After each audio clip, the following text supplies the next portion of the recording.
One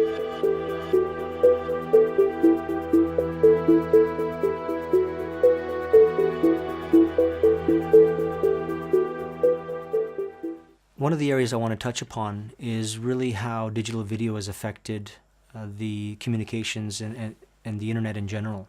We could look at it from the standpoint of, let's say, even the entertainment industry versus the communication industry. And when I'm talking about digital video, I'm referring to OTT providers, YouTube, could be peer-to-peer networking, could be internet piracy, it could be just video streaming from websites. The battle comes from the standpoint that if we look at the ISPs, before video was really filling up pipes, let's say around 2005, 2006 was really the turning point when YouTube came to market and Apple iPhone was introduced, and that really started to fuel a digital video revolution.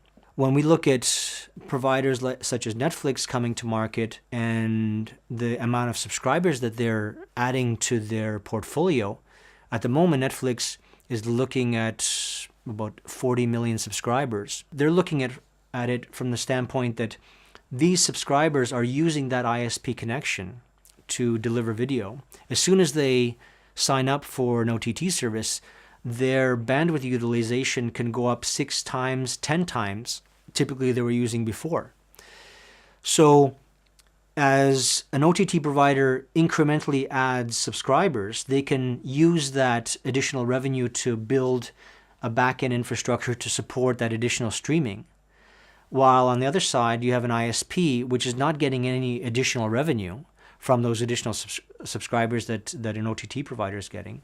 But they are seeing a tenfold increase in bandwidth, and they struggle then to upgrade their backbone to meet the quality of service demands and just the bandwidth demands of these additional subscribers on an OTT service. So you can see how you have this battle between an ISP market and the OTT market because of this disparity in who's actually making all the money and who has the burden to upgrade their infrastructure. That could be viewed as, let's say, the threat from an ISP perspective, but we also see evidence in the market how communications providers, ISPs, are getting into looking at OTT as an opportunity, because they're seeing it from the standpoint that if we are delivering that OTT service, if we're delivering that digital video from a communications perspective, why don't we also host it and manage it on behalf of the clients and build our own OTT platform? It's a way for ISPs to bring back the control that they've potentially lost when an external OTT provider was reaping the rewards of additional subscribers, and the ISPs had to have all that capital cost to upgrade their bandwidth. So it's an attempt in this battle between the entertainment industry, let's say, and the communication industry, for the communication industry to bring back some control by investing into OTT platforms, using OTT as a strategic extension of their portfolio. We could look at the usage of digital video online and blame it on the OTT providers, and that's really probably an unfair assessment because subscribers are streaming video from websites, they're using OTT services and so on. But if we look at Sandvine, for example, did a recent study from their global internet usage reports showing that Europe, the average bandwidth usage is around 13 gigabytes per month. For the most part, we can say that Europe doesn't really have an OTT service on the scale that the Americans have.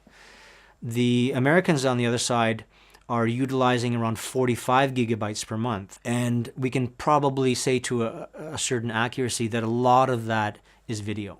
Maybe it's OTT services, maybe it's YouTube, a combination of the two, and other types of OTT services. But it's clear that once a market starts to utilize video online streaming in a big way, then their bandwidth usage goes up quite a bit.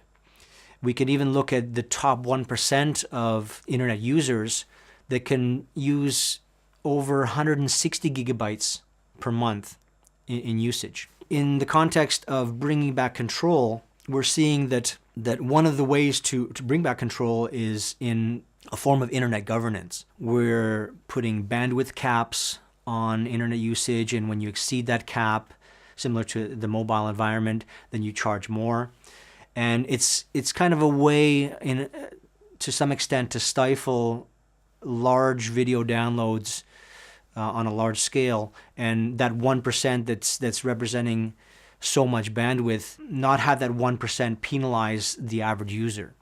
So bandwidth caps, putting a premium on video content, part of internet governance, filtering potentially peer-to-peer traffic, and so on. We're seeing evidence of that in the market in order to have the communication industry bring back some sense of control to how bandwidth is being utilized by their subscribers, and not have this additional capital cost of continually upgrading their infrastructure but not benefiting from the revenue.